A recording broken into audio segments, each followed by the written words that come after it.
कल्याण डोंबिवलीमध्ये नशेखोरांच्या विरोधात पोलिसांची धडक कारवाई सुरू आहे। 20 दिवसांमध्ये अंमली पदार्थ विक्री करणाऱ्या 13 आरोपींना अटक झाली आहे आणि एकूण 8 गुन्हे विविध पोलीस ठाण्यांमध्ये सुद्धा दाखल झालेत। कल्याणच्या डीपीसी स्क्वॉडनं एमडी ड्रग्ज आणि गांजा तसंच कोडीनयुक्त बाटल्या मिळून 3,60,000चा मुद्देमाल जप्त केला। नशा करणाऱ्या तरुणांसाठी जनजागृतीचे कार्यक्रम ठिकठिकाणी आयोजित केले जात आहेत। नमस्कार।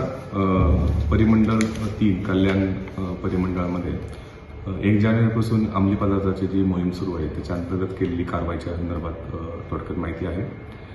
याच्यामध्ये कालच रात्री विष्णुनगर पोलीस स्टेशनच्या हातीमध्ये अंमली पदार्थ विरोधी जे टीम आहे त्या टीमने त्या ठिकाणी 3.5 किलोपर्यंत गांजा आणि 1 इसम त्यामध्ये अटक केलेला आहे। अशा प्रकारच्या ह्या कारवाया मागच्या 1 तारखेपासून 1 जानेवारीपासून या अंमली पदार्थ विरोधी सुरू आहे पूर्ण झोनमध्ये। त्याच्यामध्ये आत्तापर्यंत टोटल 8 गुन्हे या संदर्भात दाखल केलेले आहेत। त्याच्यामध्ये आत्तापर्यंत 13 आरोपी आपण अटक केलेले आहेत आणि त्याच्यामध्ये एमडीच्या विषयीचे 2 गुन्हे दाखल केले आहेत। 2 ठिकाणी आपल्याला एमडी मिळाले आहेत। त्या संदर्भामध्ये 44 ग्रॅम एमडी आत्तापर्यंत आपण ह्याच्यामध्ये जप्त केलेला आहे।